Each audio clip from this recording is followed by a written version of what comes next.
major U.S. government study on rats finds a link between cell phones and cancer. Very first government study linking the radiation from cell phones to cancer. Two-decade, $30 million federal study out today found there is some evidence of a link between cell phone radiation and brain cancer.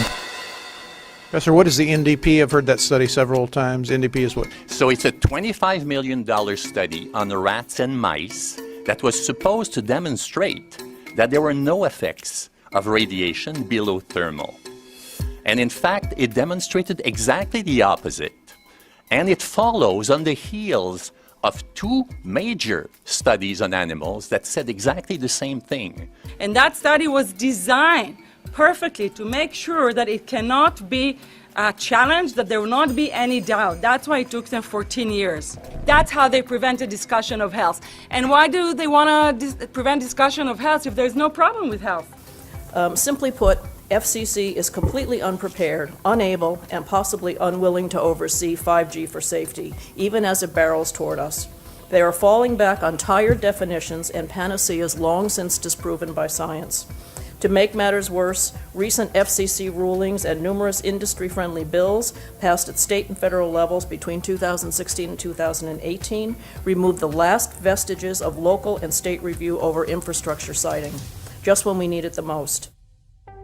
When those first studies were performed years and years ago, nobody knew about the importance of the microbiome, the role of the microbiome and the immune system, and even less the role of the microbiota inside our brains, that is, the microbes that are normally resident inside our brains, whose influence on brain function is nothing but immense. And you may think, well, who cares about the microbes?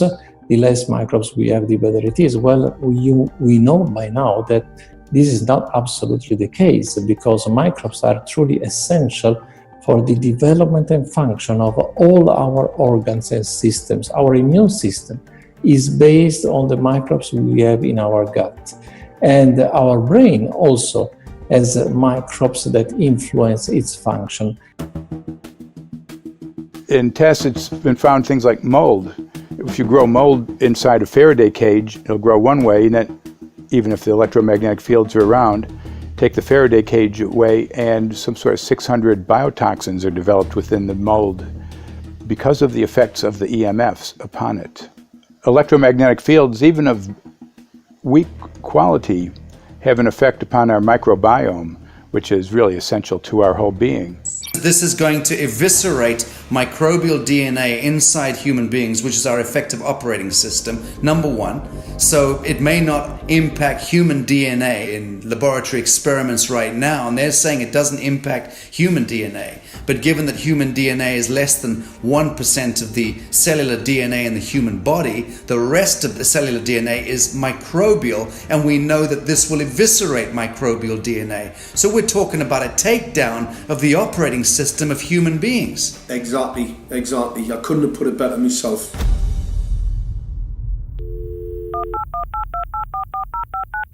John Brandt. Good morning, Mr. Brandt. Wow, this is Amanda from Virginia. Hi, how are you? Hi, I've been trying to get a hold of you for months now. You guys are covering up chemtrails. No, we are not covering it. We have no reason to cover up chemtrails. Of course, you have every reason to cover it up. Every reason. It's called what losing your job. What reasons would that be? Oh, well, you personally, you would lose your job if you were to reveal anything to me, and it's probably unsafe for you to even be speaking about this, considering the types of individuals you work for. It's not unsafe. It is unsafe. There's no problem with us talking on, you're a citizen, you're making a complaint. Oh, Lord, have mercy on myself. It's a complaint in an area that we don't have authority to regulate.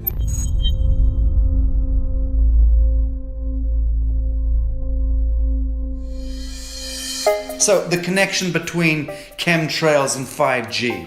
It's all interconnected. The metallized particulates, that would allow the 5G phased array, so basically the radar, that would allow it to be able to identify you, so it can watch you, it can identify you in your own home 24 hours a day, 7 days a week. For the last X amount of years, we've been through chemtrailing, and that is now the cat is out of the box. We've had these nanoparticulates raining down on humanity for years now, impregnating our bodies, by best accounts staying inside our bodies. Those nanoparticulates, what you're saying, are building up a kind of a phosphorescence glow capability so that we can be flagged up in our homes, behind concrete and steel, inside bunkers, in the basement, doesn't matter where you are. The 5G will be able to now triangulate, map and read you because you as a living being are impregnated with these nanoparticulates which are acting as a kind of transmission and reception technology. It's exactly, absolutely exactly. You have to consider that DNA also works as a fractal antenna, which is able to send and receive and also to process signals under the form of radio frequencies. Well, then there is no doubt that artificial radio frequencies, such as those of cell towers, and in particular these new types of towers that have a much higher density of signals, they may somehow interfere with the ability of DNA to retain and transmit biological signals. So this is one level of danger that very few biologists are aware of. How much effort was put forward to address this, what most of these people are, or many of these people are here for, which are the health concerns? Was there any dialogue back and forth? Was there any working, was there many studies evaluated to look at regarding this area? Maybe not every person that has concerns on the legislation was brought to the table. Okay, so from your perspective, you feel that there was a legitimate amount of time to evaluate the data that the opposition would have on this? Absolutely, and I wouldn't put forth something that I didn't believe in. And I'll tell you, as I mentioned earlier, and it's been commented several times amongst the panel here, this is truly an economic development issue. Our 3-year-old, again at home, is outraged when we pull out the driveway and he's not able to access Wi-Fi.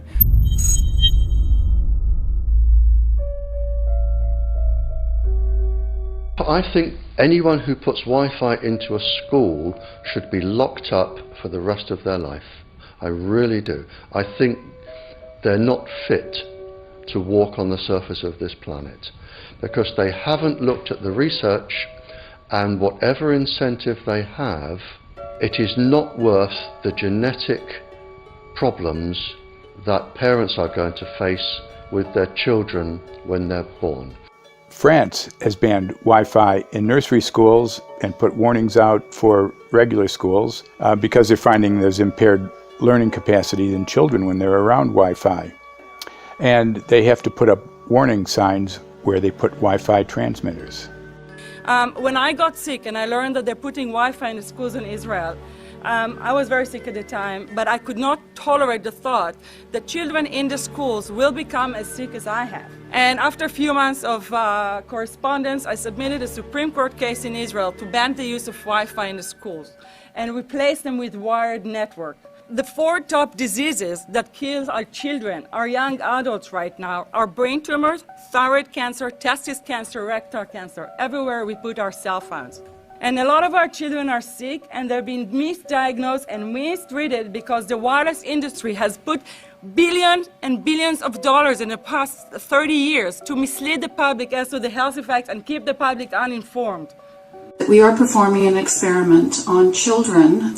We are exposing children to microwave radiation for 6 hours during every school day. We have had absolutely no studies looking at the long-term effects of this radiation on young people or even on adults. A considerable amount of research shows that developing brains and bodies of children are much more affected than adults. And there are clear indications of a link between increased electromagnetic fields and autism spectrum disorders. We took 10 autistic children and went back to the sleeping location where the mother was when she was pregnant with that child and compared it with the sleeping location of a mother that gave birth to healthy children. We had 10 mothers in that group, 10 mothers in this group, and in the group of the autistic children we found that the measurements that we got for the microwave exposure was elevated compared to the group of children that were normal. the fetus is affected, the exposure to man-made electromagnetic fields has become the first factor that could be isolated ever in autism that could predict autism. The fifth generation of wireless technology, or 5G as it's being rolled out worldwide without safety testing. Let me say that again, without safety testing. And how we've got scientists and doctors and environmental organizers saying, stop this. Because in terms of the effects of wireless radiation, the science is in. Wireless radiation can lead to cancerous heart tumors, brain tumors, DNA damage. Wireless radiation is linked to infertility, to autism, Alzheimer's, and more. And guess what? All the effects that I just listed, those are some of the effects that are known according to the technology that's being seen today. First of all, you have to know that we know that the other EMFs that we're exposed to are already known to be health risks.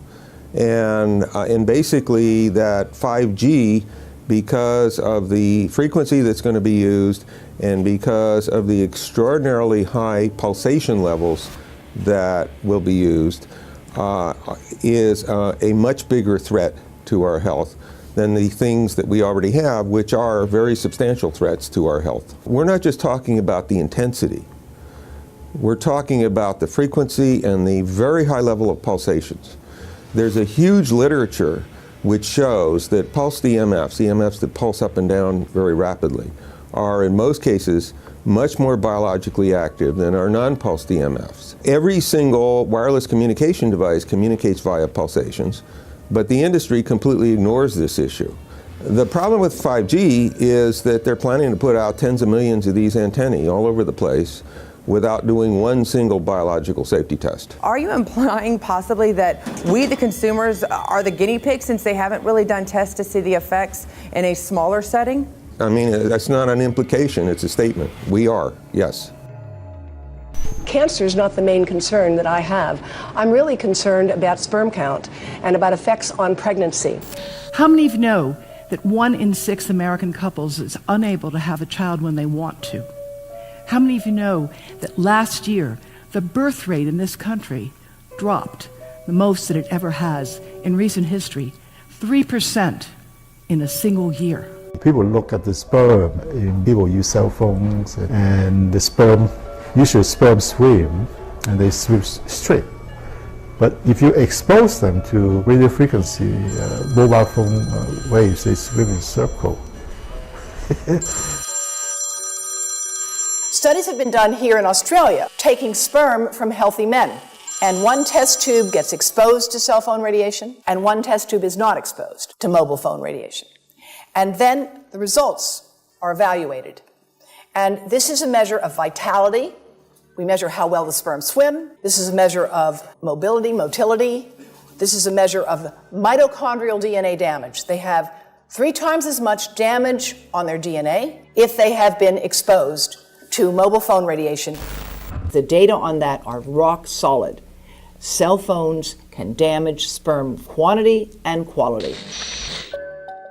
Your embryo, your uterus in the fetus, where your child is developing for the first 100 days, in the ovaries, the eggs do not have that protection. So they are at maximum risk from radiation. And for the first month or so, you wouldn't even know you were pregnant. You wouldn't even be taking precautions. That is the main danger area. So you give birth to a daughter, but her ovaries are now contaminated. She may be normal, she may be genetically damaged, but her ovaries are at the most risk. So when your daughter grows up and she becomes pregnant and has a baby, this is where one of these eggs will be fertilized and come out.